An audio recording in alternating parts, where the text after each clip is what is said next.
Kaibigan, isang kagalakan na makakasama ka namin dito sa programang Oras na Pag-aaral, Hope Channel North Philippines, isang pag-aaral sa salita ng Diyos na magbibigay sa iyo ng kapanatagan ng iyong puso. Pagkakaroon ng masayang paglilingkod sa Kanya, sa Kanyang banal na gawain at patuloy na makakaroon tayo ng tunay na pag-asa ng kaligtasan mula sa ating Panginoong Hesus. Ito po ang iyong lingkod, Pastor Ray Urbi, bilang facilitator sa ating pag-aaral ngayong oras na ito. Binabati kong lahat ng mga viewers natin at kami po ay nagagalak na narito na naman tayo upang pag-aralan Kanyang salita mula sa Pandemic Church.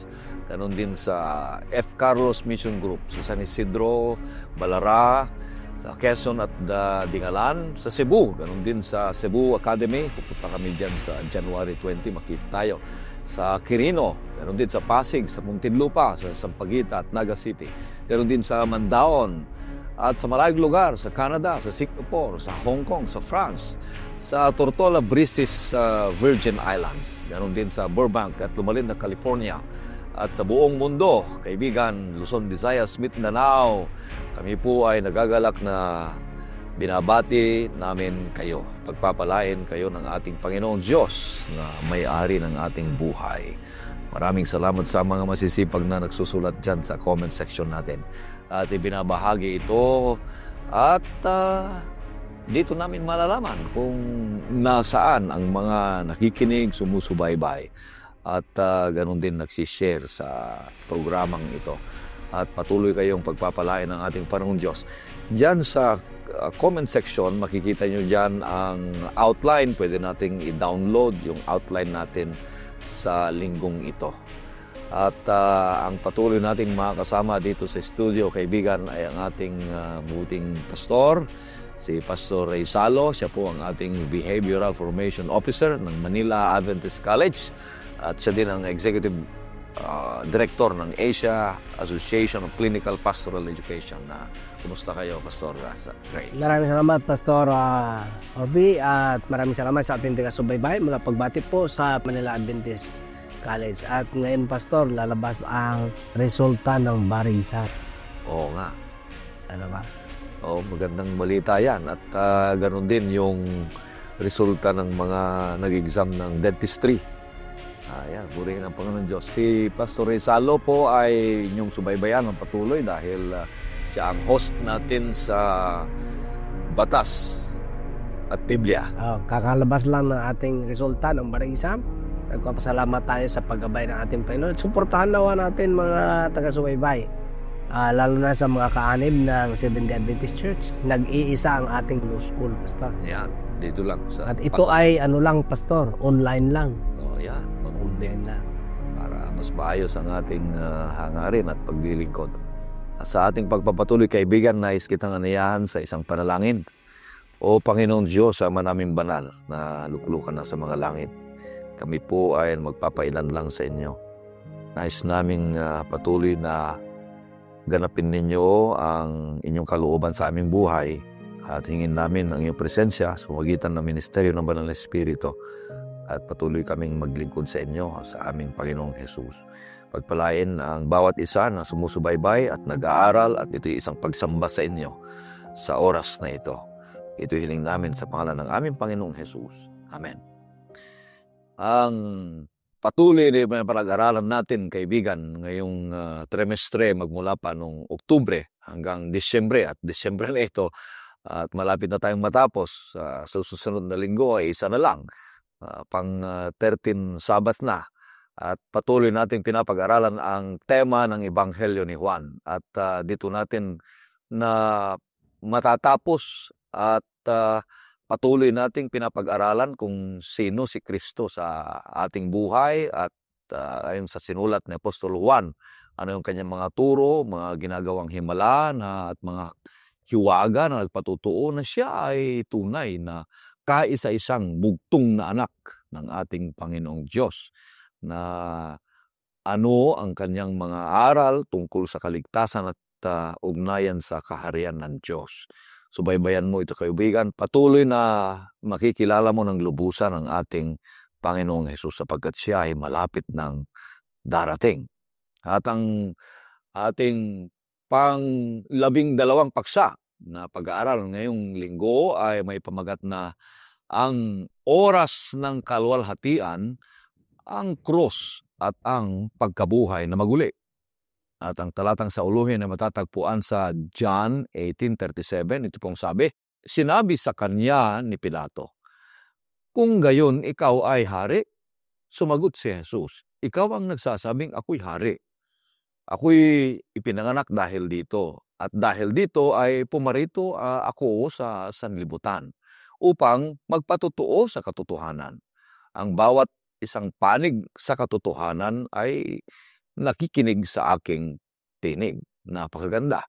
Sapagkat buuin natin ang ating leksyon sa linggong ito ng 3 punto na mag-uumpisa sa letter P, Pastor Salo. Ang unang P ay the pivotal trial and condemnation. Ang pangalawa ay the painful death on the cross. At ang pangatlo ay the powerful resurrection of Jesus Christ. At ang unang ipapaliwanag sa atin ni Pastor Salo ay yung una, the pivotal trial and condemnation. Bago nun, ano ang ibig sabihin ng atong leksyon, Pastor Salo? Okay, maraming salamat, Pastor Ray. Nais kong imbitahan ang ating mga taga-subaybay, lalo na sa ating mga kaanib, sa ating simbahan, na buksan natin ang lesson 12. At doon naman sa ating mga kaibigan nakikinig, kung meron kayong mga kaibigan, pwede kayong mag-avail sa ating lesson na pinapag-aralan natin. Nais kong ipunto dito, Pastor Ray, yung focus ng mga pag-aaral ng mga nagsulat ng Ebanghelyo. Sapagkat ang focus nakadepende rin sa kanilang experience. Halimbawa, itong si Matthew, ang focus niya yung fulfillment ng mga prophecy ng scripture. Kasi nga si Matthew ay tax collector yan taon-taon kumbaga. So masyado siyang dun sa numbers. Kaya more on prophecies ang kanyang focus. Ito namang si Mark, dahil hindi naman niya nakita ating Panginoon, bata pa siya nung panahon na yon, ay kinukunik niya sa parallel ng baptism at saka sa cross. Kasi conversion ang kanyang pinufo. Ito naman si Luke, dahil siya naman ay doktor, si Lucas, nag-focus siya sa cross and healing. Pero ang focus ng ating lesson ngayong linggo ay itong focus ni Juan. Anong focus ni Juan? Ito naman si Juan, ang focus niya ay itong glory. Glory. Ano ba itong glory? Ang pagka-present ni enthronement. Ibig sabihin, parang iba ang sa normal na pagkaintindi nila ay napakapangit noong kamatayan dun sa cross. Pero sa presentation ni Juan, kakaiba. This is an enthronement. This is the hour of glory, the cross at saka ang resurrection. Ang ginamit nga ng mga salita dito ng ating nagsulat ay tinatawag na ignominious. Itong ignominious, Pastor, sa criminal proceeding, yun bang unnecessary infliction of pain? Yung hindi na kailangan ba? Halimbawa, patay na nga alam mo nang patay na, binaril mo pa rin. Dinadtad mo pa rin. Ignominious na yun. Unnecessary infliction of pain. Iba naman yung tinatawag na impossible crime. May impossible crime pala, Pastor. Ano yung impossible crime? Yun bang hindi mag-i-effect yung crime kasi nga ineffectual yung ginamit mo. Pusilihan mo, kalaban mo ako. Tapos pinuntan mo ako doon sa bahay. Pinagbabaril mo ako ngayon. Hindi mo pala alam na isang araw na pala akong patay. Bago mo ako binaril. Simbol na yun. Kasi nga, patay na ako, bago mo ako pinatay. Hindi mo lang kasi alam. Okay. So, yan yung background. No? Titingnan na natin dito. Dito tayo sa ating lesson. Ang ating lesson, nag-focus tayo. Na-discuss na natin ito noong mga nakaraang pastor, no? Pero merong 3 bagay. Ano bang dahilan bakit si Pilato? Hindi niya, ang ginamit na term sa ating lesson ay hindi niya nalaman. But I would like to use the term, hindi niya na-appreciate. Kasi alam niya yung katotohanan. Sinabi sa kanya, pero hindi niya lang na-appreciate. Ano bang dahilan? Dahil meron siyang prejudice, iba ang kanyang pronouncement, at dahil merong mga pressure. So dito sa unang punto, mga kaibigan, The pivotal trial and condemnation. This is the greatest trial of all time, Pastor. Bakit? Punta tayo sa Juan Kapitulo 18. Pakibasa mo daw ang 18, 36 hanggang 37. Sumagot si Jesus, ang kaharian ko ay hindi mula sa sanlibutang ito. Kung ang kaharian ko ay mula sa sanlibutang ito, ang aking mga tauhan ay makikipaglaban sana upang ako'y huwag maibigay sa mga Hudyo. Ngunit ang aking kaharian ay hindi mula rito. Sinabi sa kanya ni Pilato, kung gayon, ikaw ay hari? Sumagot si Jesus, ikaw ang nagsasabing ako'y hari. Ako'y ipinanganak dahil dito. At dahil dito ay pumarito ako sa sanlibutan upang magpatotoo sa katotohanan. Ang bawat isang panig sa katotohanan ay nakikinig sa aking tinig. Itong masyadong hindi naintindihan kahit si Pilato. Kasi politician siya eh. Masyado siyang focus sa posisyon. Pero ang pagpunta dito ni Kristo, hindi para mang-agaw ng kapangyarihan dito sa earthly power. Kundi ang pagpunta niya, sinabi niya, nagpatotoo siya sa katotohanan. Yung kanyang kingdom at kaharian, hindi dito. Kumbaga, hindi dapat siya threat. Hindi dapat siya threat sa mga Hudyo and Jewish leaders. Hindi siya threat kay Pilato sapagkat turut ang kanyang Dala. Oo. Hindi naman siya mang-aagaw ng posisyon. Ba't ka matitreaten? Hindi ka sila naintindihan. Kaya, punta ka sa 18, 38. Sinabi sa kanya ni Pilato, ano ang katotohanan? At nang masabi niya ito ay lumabas siyang muli sa mga Hudyo at sa kanila'y sinabi, wala akong makitang anumang kasalanan sa kanya. Ngunit kayo'y may kaugalian na maaari kong pakawalan ang isang tao para sa inyo sa Paskwa. Diyan mo na, Pastor. Interestingly, obserbahan natin mga taga-subaybay ha. Sabi ni Pilato, ano ang katotohanan? Tanong siya kung anong katotohanan, pero umalis na kaagad siya. May mga ganyan pala. Nagtatanong ka sa katotohanan, pero hindi naman talaga interesadong malaman ang katotohanan. May mga tao rin kasi nagtatanong, pero hindi naman talaga interesado kung ang malaman ang katotohanan. Kaya dito, si Pilato, kung naghintay sana siya ng sagot ni Kristo, wala sana siyang prejudice, ay di na laman talaga niya ang katotohanan. In fact, sinabi sa kanya ni Kristo, ikaw ba'y hari? Kasi yun ang accusation hari na Naririnig niya. Hari ka ba? Sabi ni Pilato, ni Kristo, yan ba'y sinabi sa'yo or ikaw lang talaga sabi niya? Medyo na-threaten siya doon, kaya umiwas na siya sa katotohanan. Pero ang pinupunto actually ni Kristo dito, Pastor, at mga kasubaybay, na yung mga sinasabi tungkol sa kanya ay hindi na bago. Bakit? Ay ito'y nahula pa sa ating mga previous na discussion, nahula na ito mula pa sa lumang tipan. Kaya tingnan natin ang isang hula, 53 verse 3 ng Isaiah. Siya'y hinamak at itinakwil ng mga tao, isang taong nagdurusa at sanay sa kalungkutan. At gaya ng isa na pinagkublihan ng mukha ng mga tao, siya'y hinamak at hindi natin siya pinahalagahan. Ngayon, makikita natin dito na mismong yung pangyayari na yon is actually a fulfillment of the prophecy in the Old Testament more or less 750 years in advance. Tapos, si Pilato, opportunity na sana niya yun eh. Noong nagtanong siya, ano ba ang katotohanan? Ang problema, hindi niya pinakinggan. Marami rin kasi, nag-iimbestiga ng katotohanan. Ang problema, hindi naman nakikinig. Bakit? Meron na siyang prejudice. Meron na siyang prejudgment. Meron na siyang pressure. So yung mga faktor na si Pilato, sa halip na makinig siya ng katotohanan, ay hindi na siya nakinig. Bakit? Pumunta na siya. Kaya mahirap tong pagdalos-dalos, Pastor. Yan ang laging pinapalala natin sa ating sarili at sa bawat isa. Na, ayan nga ang kasabihan, kung si Pilato ay nakinig pa lang kung ano ang katotohanan, hindi siya nag-focus sa kanyang political career, Hindi siya nag-focus kung anong sasabihin ng mga tao. Hindi siya nag-focus sa kanyang prejudice. Hindi siya nag-focus sa presyon ng mga tao. Ay di sana mas ma-appreciate niya ang katotohanan. Kaya hindi niya na-appreciate kasi masyado na siyang naging prejudice. Lalo na kung sinagot siya ni Jesus na, aba ikaw ang nagsabi niyan. Bakit may nagsabi ba sa'yo? Alam niya kasi may nagsabi kayo. Medyo uncomfortable na siya. Nung uncomfortable na siya, ay umalis na siya. Umalis na siya.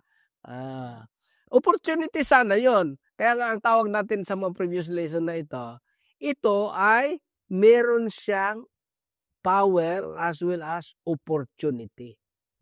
Biruin mo, sino dapat ang mag-Bible study sa kanya? Panginoong Yesus. Smoke. Hindi lahat ng tao nagkaroon ng pagkakataon ng Bible studyhan ni Kristo. Pero nawala yun kay Pilato. Bakit? Because of his prejudice? Because there is a pressure na mas inuna niya ang pressure ng mga madla. Kaysa, kanya sanang pakinggan ang ating Panginoon at pakinig sana siya sa asawa niya na nagpahiwatig kung sino siya. Napakaganda nun. Lalong-lalo na pag sabi mo ang katotohanan, gustong makilala ng mga tao, pero pag talagang nasa harapan na, ayun na, umiwas na. Hindi na makinig. Meron din nagtanong doon sa atin sa ating sa YouTube sa leksyon natin Anong tanong? Ang tanong niya kung ang katotohanan ay nalaman ng mga tao, bakit iba-iba ang mga denominasyon na nagpapaliwanag ng katotohanan, nalilito tayo tuloy. Yun ang katotohanan, sabi niya. Kaya ang pinakamahalaga doon, ang katotohanan ay naririto. Nasa banal na kasulatan. So, may mga taong naghahanap talaga ng katotohanan, at kung yung taong naghahanap ng katotohanan, dapat niya honest, totoo. At kung ano yung nakita niya, nabasa niya, at talagang nakita ng saksihan niya, susundin niya. Hindi siya maging, sabi mo, prejudice na kagaya ni Pilato. O tatalikod. At saka hindi rin yung meron na siyang prejudgment. Yan ang mahirap. Kasi pag meron ka ng prejudgment, nagtanong ka pa. Oo. Kasi kahit pakinggan mo yan, kung hindi naman nakapag-desisyon ka na, hindi mababali. Kaya dapat bukas ka.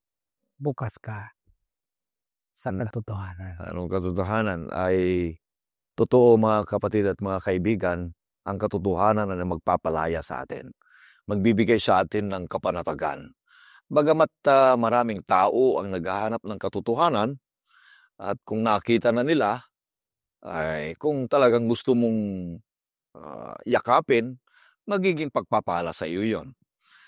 Kung tatalikuran mo yon, bandang huli sisingilin ka. Dalawa kasi dapat ang emphasize ni Kristo noon kay Pilato, Pastor. Una, that his kingdom is not here on earth.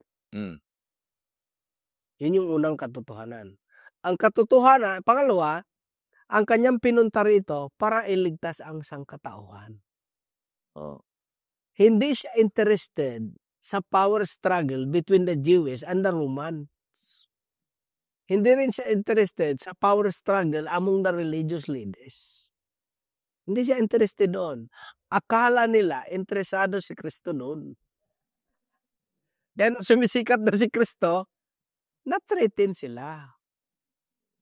Kasi nga hindi nila alam yung dinadala ni Kristo ay yung katotohanan. Na siya ang katotohanan.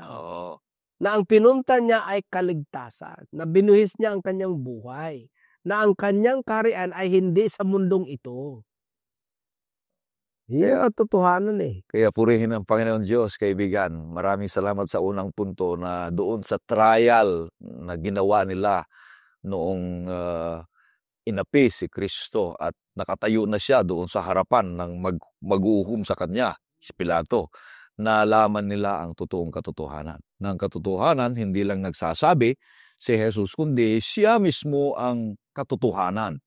Nagbibigay siya ng katotohanan, nagsasabi siya ng katotohanan, siya pa rin ang pinanggagalingan ng katotohanan po rin ng Panginoon Diyos. Maraming salamat dyan. Kaya lang natin, Pastor, bakit ito tinawag na the hour of glory. Mm. Bakit? Sapagkat sa katotohanan na ito, yung judgment na ito, dito napakita ang katotohanan ng pagligtas. Ayun. Kasi nga, bagaman ignominious ang event, but it is where the fulfillment of sacrifice happen. Kaya tinawag itong the pivotal trial and condemnation. Trial of what? Trial between truth and earthly power.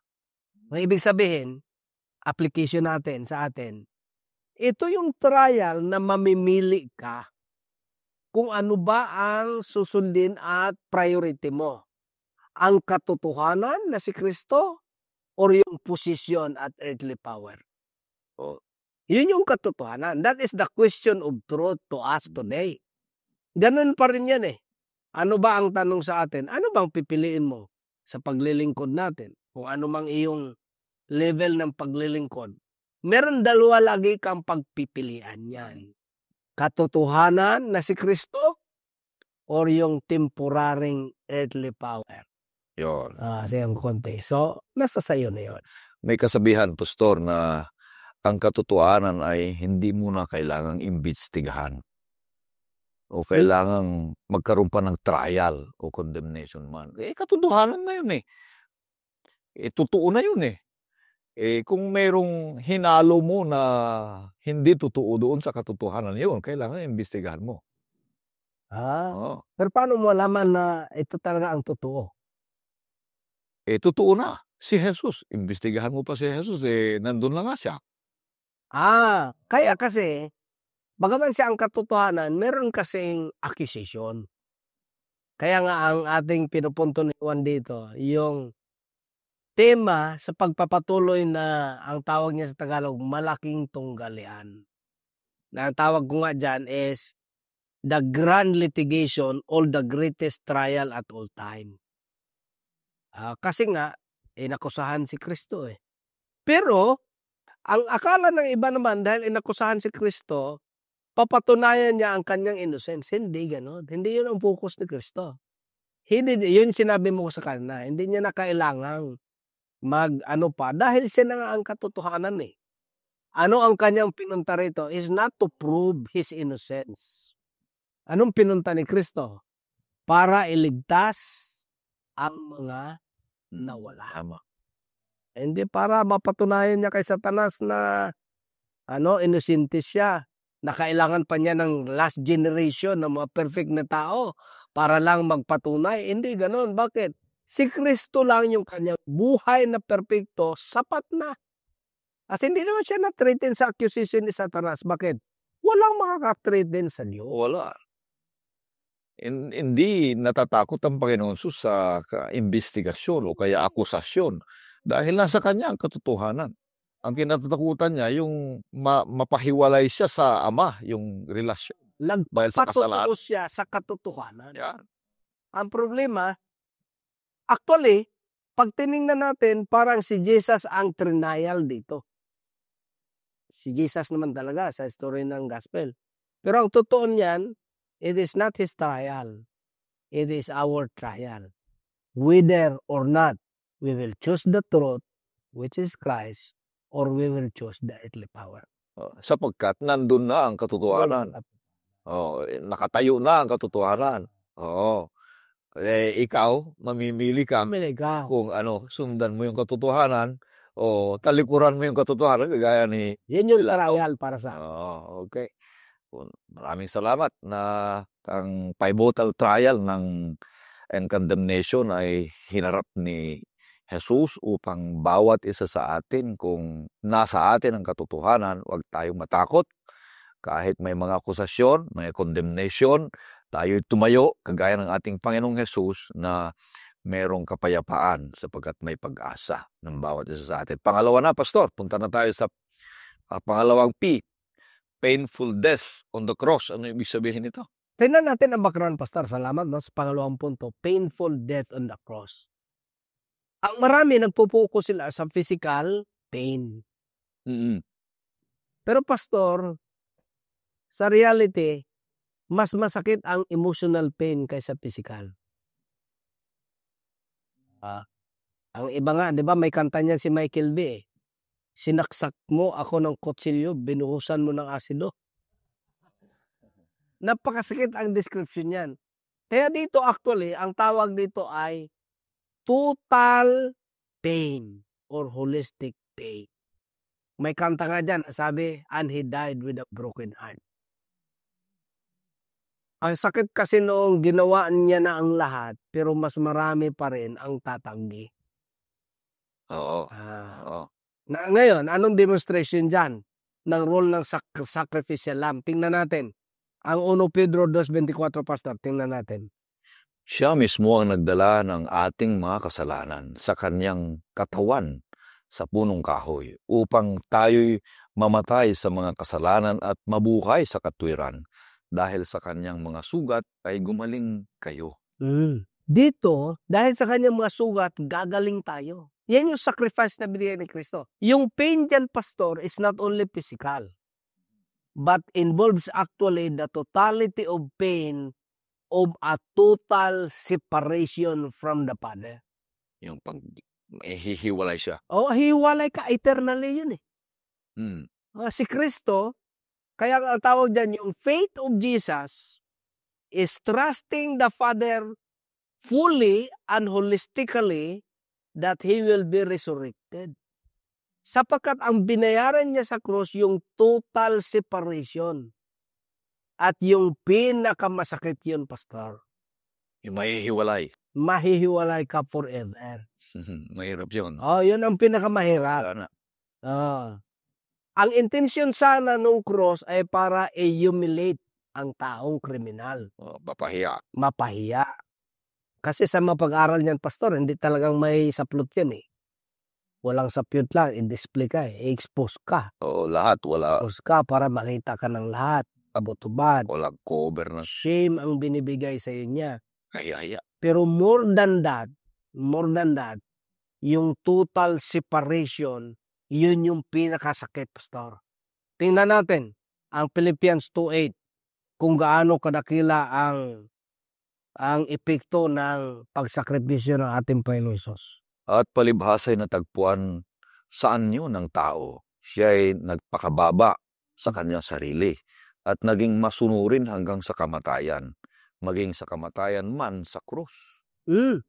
So ang pangalawa nitong punto, sa pangalawang punto, yung krus na instrument sana ng pagpapahiya ay dahil kay Kristo, naalala siya na ito ay dakila.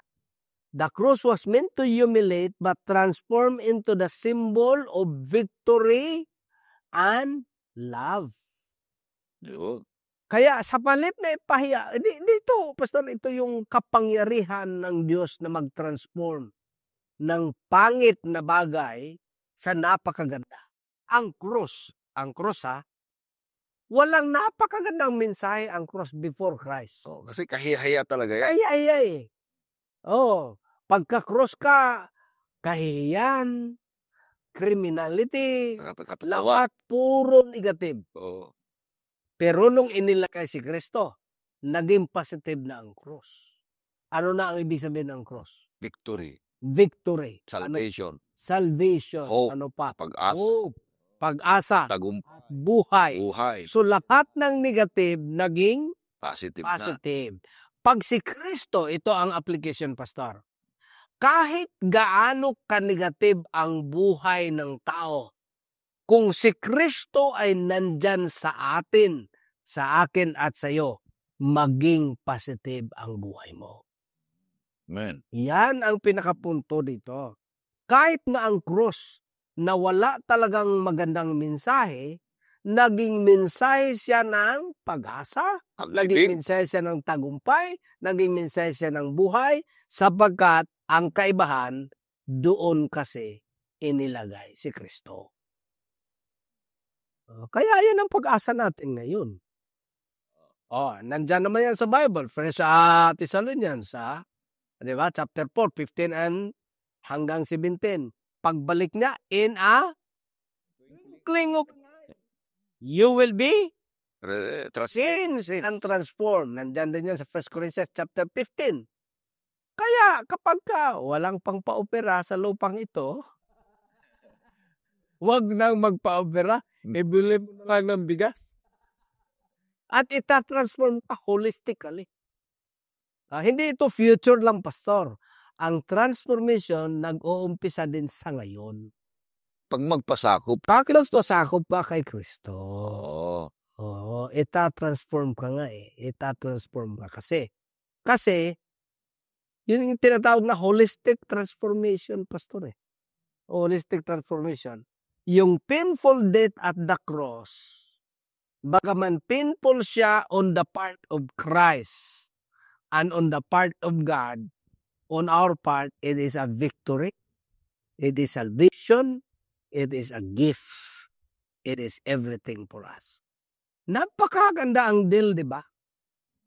Siya lang ang nagdusa. Tayo ang nakinabang. Tapos ayaw pa rin natin. Ayaw pa tanggapin. Siya ang nagdusa na tayo naman talaga sana ang dapat magdusa. Siya na ngayon ang nagdusa. Tayo na ang nakinabang. Tapos ayaw pa. Talikuran pa kagaya ni Pilato. Nag-offer na nga siya. Talikuran pa. Ano pong magagawa ng Diyos sa atin niya? Mahirap naman na damputin at affiliated. Violation of human freedom naman yun. Wag yun. Kaya nga, ang ating Panginoon, ginawa na talaga niyang lahat. At isang pinakapunto rito na nais kong i-re-emphasize, sa buhay na ito, kung gaanong ang krus na napakapangit ang simbolo at ang ibig sabihin, naging napakaganda at naging positive. Sa buhay natin, ay ganun din. Kung nandyan si Kristo, kahit gaano ka-negative, maging positive yan. The difference is the absence or the presence of Christ in our life through the presence of the Holy Spirit. Yun yung pinakapunto dyan, Pastor. Kasi yung krus, wala namang halaga yan ngayon. Krus lang, titinan mo, nag-i-issue pa yan noon, di ba? Hindi naman yan literal na ang krus, kundi yung meaning. Dahil dyan namatay ang ating Panginoong Hesus. Kaya ang kaligtasan ay nandyan. Kaya nga, bakit ba yan letter T? Because it talks about the dual expression of relationship. The vertical relationship and horizontal relationship. Mabubuo yan. Kasi pagka hindi yan letter T, hindi na cross yan. Hindi na cross yan. Pag cross yan, laging two elements yan. Relationship, salvation always has two elements. Ano yon? Relationship with the Lord, vertical relationship. Relationship with the human being. Horizontal relationship. Sa pamagitan ng pag-ibig. Yan din yung pinupunto ng Ten Commandments, di ba? Yun yung simbolo ng cross sa atin ngayon, Kristiyano. Pero noon, nung panahon ng Roma, kaya naging cross kasi para may kamay. May ganun yung kamay. May pako siya. Yan na, pahiya. At napakahalaga nitong lesson na ito, yung pangalawang punto. At nakikita ko, Pastor, yung paliwanag mo na yung physical ay hindi masyadong masakit yun. Hindi masyado yun. Ang pinakamasakit yung spiritual at saka yung emotional.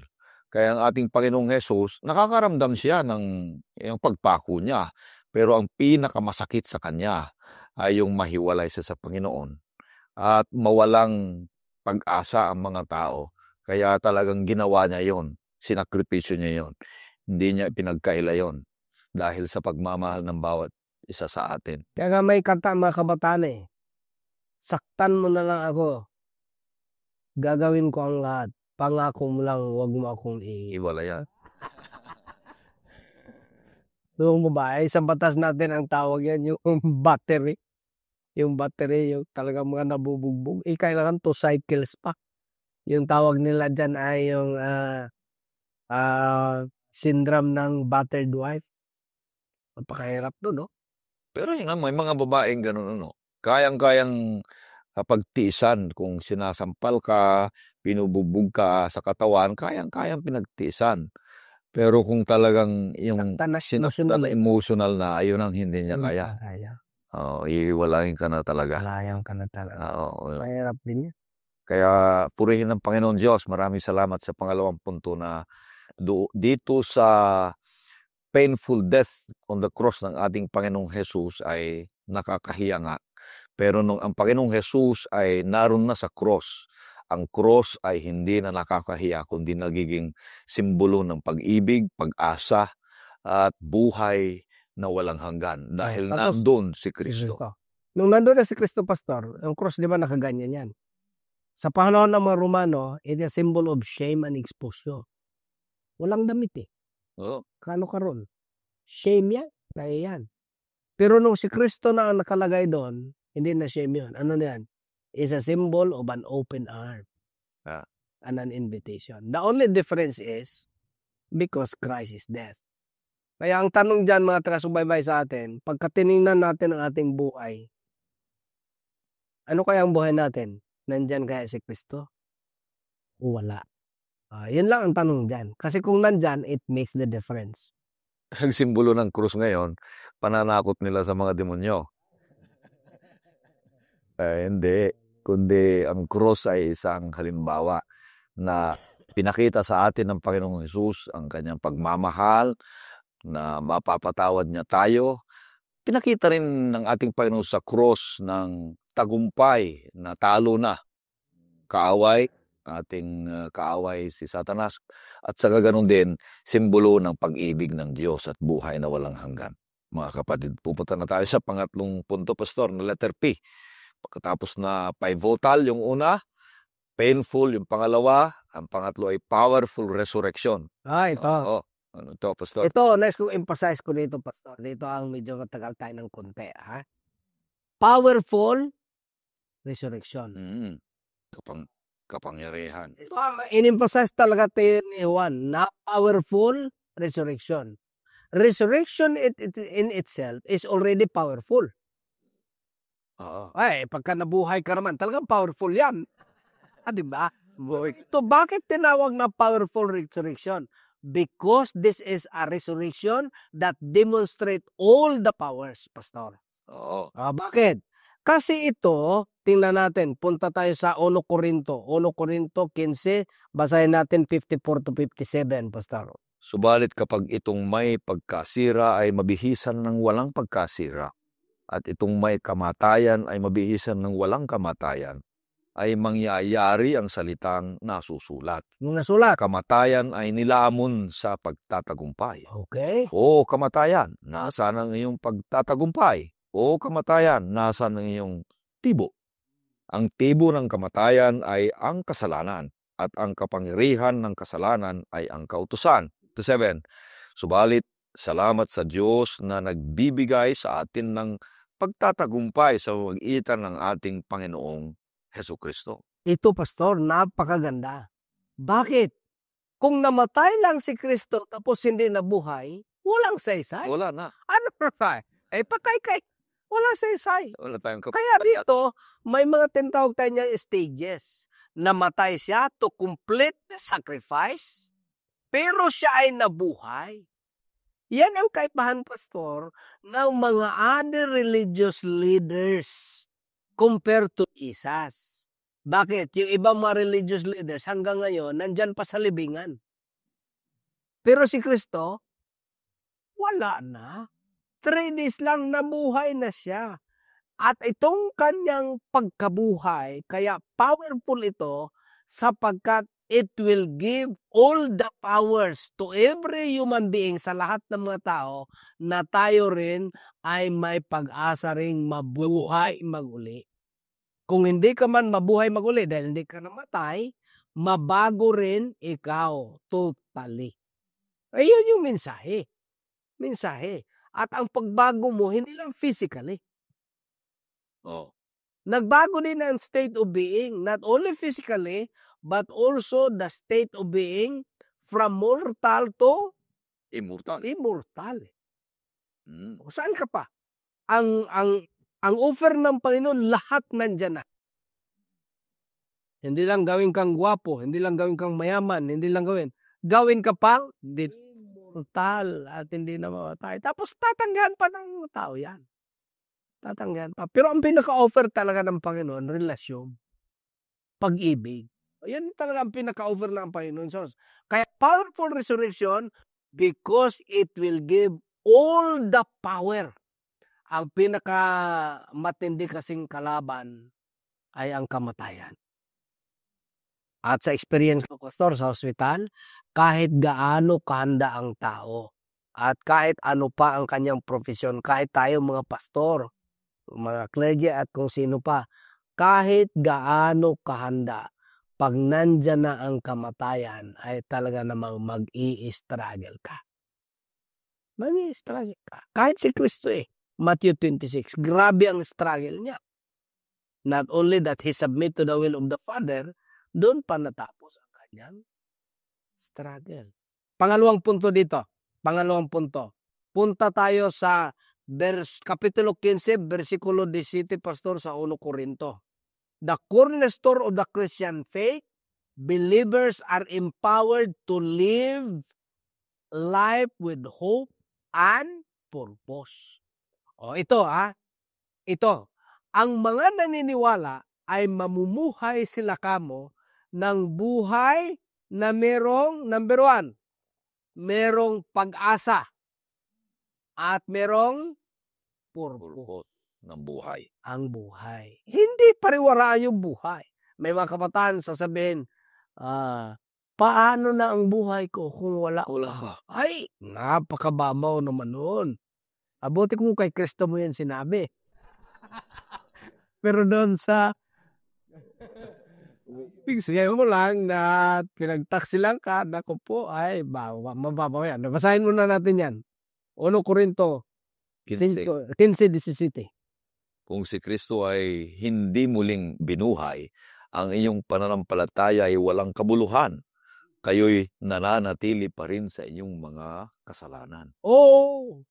Kung si Kristo ay hindi binuhay, ang lahat nating pananampalataya at everything, kahit materially, ay wala yan. Bakit? Ay hanggang lang tayo dun Ibig sabihin, kahit anumang meron tayo sa lupang ito, pag namatay na tayo, yun na ang katapusan. Wala na. Kaya nga ang iba, mayroong mga kasabihan na, live life to the fullest because life is only once. While that is true, kulang yun, Pastor. May katugtong yun. It's not true that life is only once. Ano ang true? The opportunity to live, to determine whether or not you will have eternal life is once. Yun yung once. Pero may opportunity ka na piliin na to have another. Anong Tagalog yun? Meron kang pagkakataong mamili kung ikaw ba'y magtapos na ang buhay mo sa buhay na ito. May susunod. May susunod ka buhay na walang hanggan. Pero, tanggapin mo yung pag-ibig ng Diyos. Hindi totoo yung pagkamatay mo ay meron kang another state of being na ang iyong mga kamag-anak ay iyong nakikita tapos naghihirap dyan. Ay hindi ganun, Pastor. Napakalupit naman ng Diyos pagka ganun. Pagka ganun, bakit pa siya babalik para i-resurrect ang tao kung buhay na pala at hindi namatay? Nasa langit na pala. At nasa langit na pala at hindi namatay. At yan ang tinatawag nating kaluluwa ay talagang logically impossible. Ang tawag dyan. Logically impossible. Bakit? Bubabalik nga siya rito para bubuhayin. Paano mo bubuhayin kung buhay na? Kaluluwa nga daw ang buhay lang. Bubuhayin nga paano bubuhay na?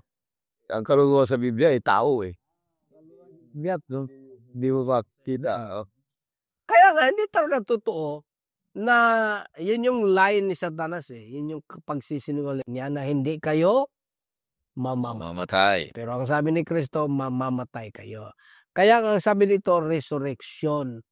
You cannot resurrect someone who is still alive.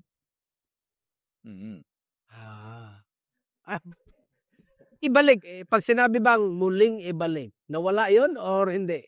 Nawala. Wala. Kahit muling ibalik, di ba? Nahiwalay ba kayo? Muling ang ibalik kasi nawala. Kaya nga ibalik niya ang buhay, i-resurrect niya kasi nawala. Life cease to exist.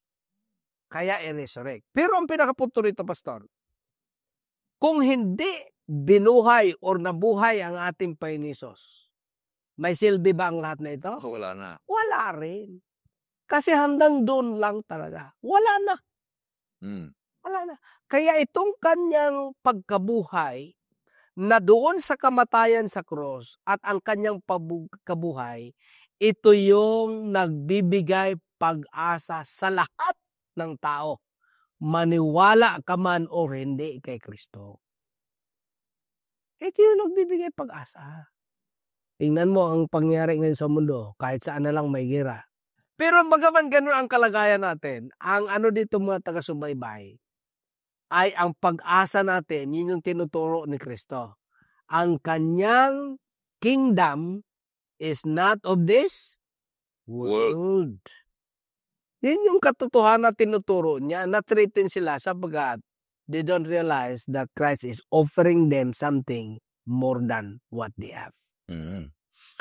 Napakabuti ng Panginoon Diyos na ang powerful resurrection ay wala na tayong patahanapin pa. Ang magandang punto na nakita ko doon, Pastor, na sinabi mo pa, yung pangalawang buhay na ibibigay ng Panginoon Diyos, sa madaling pagkaintindi ko, yung pangalawang buhay na ibibigay sa iyo ng Panginoon Diyos ay nakadepende sa unang buhay kung paano mo gagamitin yung unang buhay na ibinigay sa iyo.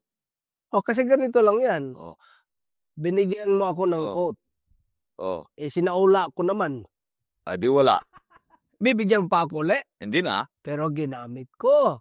Tapos iningatan ko. Anong gagawin mo? Bibigyan kita ulit. Ganun lang yan. Ganun lang yan. Bakit ka bibigyan ng Panginoon ulit kung inabuso mo naman? Wala. At ayaw mo naman. Dahil yung ugali ko na pag-aayos, pag-iingat, pagmamahal, kung paano ko iningatan ito, ay nakadepende doon sa pagbibigay mo doon sa pangalawa. Dahil bibigyan mo na ako ng pangalawa na patuloy na pag-iingatan ko ito. Dahil wala nang katapusan na pag-iingat. So kung hindi ko iingatan ito, bakit mo pa ako bibigyan ng pangalawa? Hindi ako marunong mag-ingat. Tapos, wala din, Pastor, yung tinatawag na consequential or necessary result, yung pag-iingat. Ang motivation talaga, dahil pinapahalagahan mo ang relasyon mo doon sa nagbigay. Tama yun. Ganun yun. So, dahil si Kristo nagbigay at mahalaga sa'yo si Kristo, mahal mo si Kristo, papahalagahan mo. Ganun lang yan. Halimbawa, meron ba kayo uso pa nung araw, di ba? Yung may mga remembrance? Ano remembrance nyo? Yung kitchen na puso. Pero maraming kitchen na puso. Anong kaiba ng kitchen na puso na bigay ni ma'am? Siyempre, may picture sa loob. Tapos? May pirma. Tapos, nakadugtong yun kung sino ang nagbigay. Siyempre. Dahil mahal mo yung nagbigay. Pero kahit may magbigay na the same quality, may pirma rin, may puso rin sa loob. Pero wala ka namang koneksyon doon sa nagbigay. Alagaan mo ba yan? Wala. Wala. Kaya ang pinaka-ano rito mga taga-subaybay, pinaka-ano, Pastor, yung koneksyon natin doon sa nagbigay. Na yun yung katotohanan, siya ang nagbuhay, siya ang buhay, siya pa rin ang nagbigay or magbibigay ng buhay. Siya ang nagbigay in the past, siya pa rin ang magbigay, tapos siya pa rin ang nagsakripisyo. Lahat ginawa niya, ang atin na lang talaga ay tumanggap. Sa praktikal, hindi na ito yung sinasabi natin. Hindi. Yung buhay ko na. So kung paano ko iingatan ang buhay ko, ay ganoon din ang pag-iingat ko doon sa relasyon ko, doon sa nagbigay sa akin. Kung paano ko iingatan ito, dadalahin ng maayos itong aking katawan, itong aking pag-iisip, itong aking mga sinasabi ay sang-ayon doon sa respeto ko at pagsunod ko doon sa sinabi na nagbigay sa akin. Kasi kung paano mo iningatan yung remembrance, nagsisimbolo yan sa pag-value mo doon sa Oo. Pero ganyan ang, alam mo, ganyan ang atin. Binigyan tayo ng Panginoon ng buhay, pero kanino natin binigay? Sa iba. Ay binigay natin sa kaaway. Oo. Binigay natin sa drugs, binigay natin sa corruption, binigay natin sa kung ano-ano. Kaya ang sabi ni Kristo, ay wag ka na dyan. Dito ka na sa akin. Kasi nga may kapangyarihan ako sa pamagitan ng resurrection.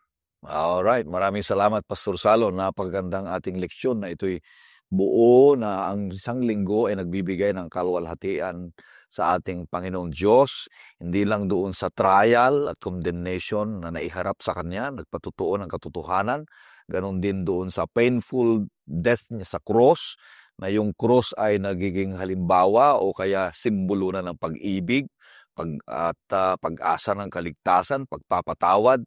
At ganon din ang pangatlo ay meron tayong pag-asa na mabuhay maguli at iingatan natin ito relasyon sa ating Panginoon Diyos. Kaya sa ating pagtatapos at makakarinig tayo ng isang awitin. Pagkatapos niya na hingin natin si Pastor Salo ng isang panalangin.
Baguhin mo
Tayo po ay manalangin. Maraming salamat, Panginoon, sa iyong pagpaalala sa bawat isa sa amin.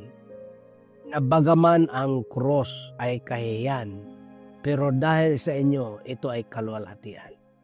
Bagaman ito ay kalungkutan at walang pag-asa, dahil sa inyo, ito ay simbolo ng pag-asa at buhay na walang hanggan. Sa aming pamumuhay, mahal na Ama, ngayon, kung meron mang nakapakinig sa pag-aaral na ito, nasadlak sa klase ng pamumuhay na parang walang pag-asa, nawa bisitahin po ninyo siya, Ama, at bigyan ng pag-asa sapagkat ang katotohanan, ang inyong kamatayan sa cross at ang inyong pagkabuhay ay nagbibigay sa amin ng tunay na pag-asa.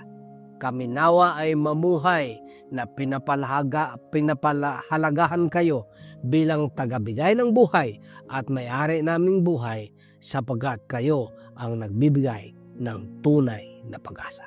Itong lahat ang dalangin sa pangalang Hesus. Amen.